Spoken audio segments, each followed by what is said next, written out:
राधे राधे। कैसे हैं आप सब? आप सभी को महाशिवरात्रि की बहुत बहुत बधाई हो। आज हम महाशिवरात्रि की व्रत कथा का श्रवण करेंगे। महाशिवरात्रि पूजन व्रत कथा से जुड़ी एक रोचक पौराणिक कथा है। एक बार चित्रभानु नामक एक शिकारी था। पशुओं की हत्या करके वह अपने कुटुंब को पालता था। वह एक साहूकार का ऋणी था, लेकिन ऋण समय पर न चुका सकने पर क्रोधित साहूकार ने उसको शिव मठ में बंदी बना लिया। संयोग से उस दिन शिवरात्रि थी। बंदी रहते हुए शिकारी मठ में शिव संबंधी धार्मिक बातें सुनता रहा। वहीं उसने शिवरात्रि व्रत की कथा भी सुनी। संध्या होने पर साहूकार ने उसे बुलाया और ऋण चुकाने के लिए पूछा, तो शिकारी ने अगले दिन सारा ऋण लौटा देने का वचन दिया। साहूकार ने उसकी बात मान ली और उसे छोड़ दिया। शिकारी जंगल में शिकार के लिए निकला, लेकिन दिन भर बंदी गृह में रहने के कारण भूख प्यास से व्याकुल था।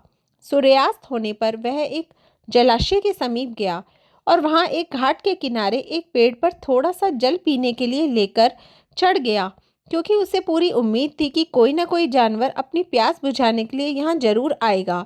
वह पेड़ बेलपत्र का था और उसी पेड़ के नीचे शिवलिंग भी था, जो सूखे बेलपत्रों से ढके होने के कारण दिखाई नहीं दे रहा था। शिकारी को उसका पता ना चला। भूख और प्यास से थका वह उसी मचान पर बैठ गया। मचान बनाते समय उसने जो टहनियां तोड़ी वह संयोग से शिवलिंग पर गिरी। इस प्रकार दिन भर भूखे प्यासे शिकारी का व्रत भी हो गया और शिवलिंग पर बेलपत्र भी चढ़ गए। एक पहर रात्रि बीत जाने पर एक गर्भिणी मृगी तालाब पर पानी पीने पहुंची। शिकारी ने धनुष पर तीर चढ़ाकर ज्यों ही प्रत्यंचा खींची, उसके हाथ के धक्के से कुछ पत्ते एवं जल की कुछ बूंदें नीचे बने शिवलिंग पर गिरी और अनजाने में ही शिकारी की पहली प्रहर की पूजा हो गई। मृगी बोली, मैं गर्भिणी हूँ, शीघ्र ही प्रसव करूंगी। तुम एक साथ दो जीवों की हत्या करोगे, जो ठीक नहीं है। मैं बच्चों को जन्म देकर शीघ्र ही तुम्हारे समक्ष प्रस्तुत हो जाऊंगी, तब मान लेना। शिकारी प्रत्यंचा ढीली कर दी और मृगी जंगली झाड़ियों में लुप्त हो गई। कुछ ही देर बाद एक और मृगी उधर से निकली। शिकारी की प्रसन्नता का ठिकाना ना रहा।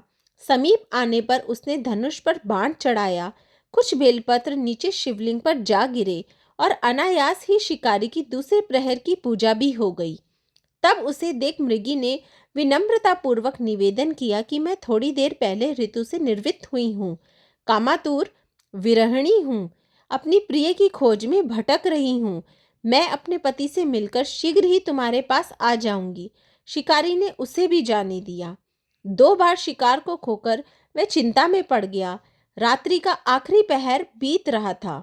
तभी एक अन्य मृगी अपने बच्चों के साथ उधर से निकली। शिकारी धनुष पर तीर चढ़ाकर छोड़ने ही वाला था कि मृगी बोली, मैं इन बच्चों को इनके पिता के हवाले करके लौट आऊंगी, इस समय मुझे मत मारो। शिकारी हंसा और बोला, सामने आए शिकारी को छोड़ दूं? मैं ऐसा मूर्ख नहीं। इससे पहले मैं 2 बार अपना शिकार खो चुका हूँ। मेरे बच्चे भूख प्यास से तड़प रहे होंगे। उत्तर में मृगी ने कहा, जैसे तुम्हें अपने बच्चों की ममता सता रही है, ठीक वैसे ही मुझे भी इनकी फिक्र है।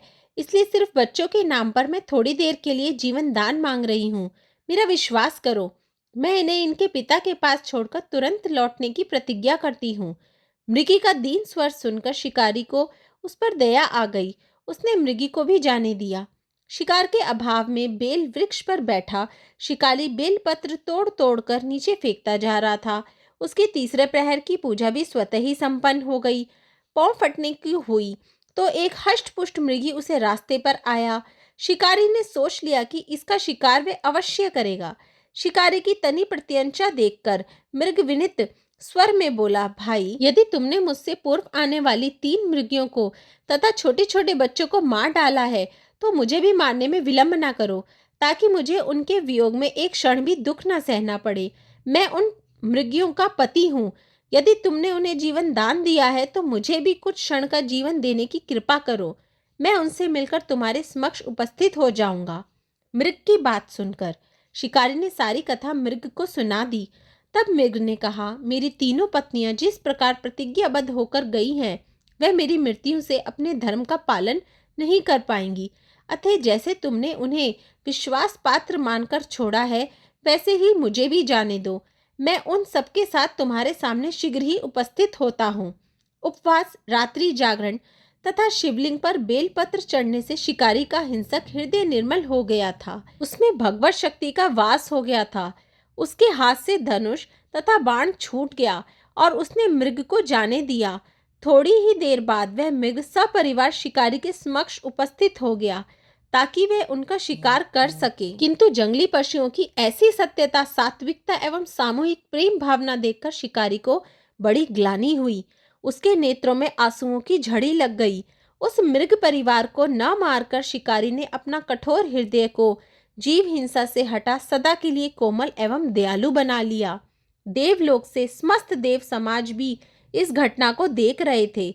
उसके ऐसा करने पर भगवान शंकर ने प्रसन्न होकर तत्काल उसे अपने दिव्य स्वरूप का दर्शन करवाया तथा उसे सुख समृद्धि का वरदान देकर गुह नाम प्रदान किया। यह वही गुह था जिसके साथ भगवान श्री राम ने मित्रता की थी। इस प्रकार महाशिवरात्रि पूजन पौराणिक व्रत कथा समाप्त हुई। ओम नमः पार्वती पते, हर हर महादेव। आपको मेरी वीडियो कैसी लगी प्लीज़ कमेंट में ज़रूर बताइएगा। मेरी वीडियो को लाइक कीजिए, चैनल को सब्सक्राइब कीजिए और प्लीज़ आगे शेयर भी कीजिए वीडियो को। राधे राधे।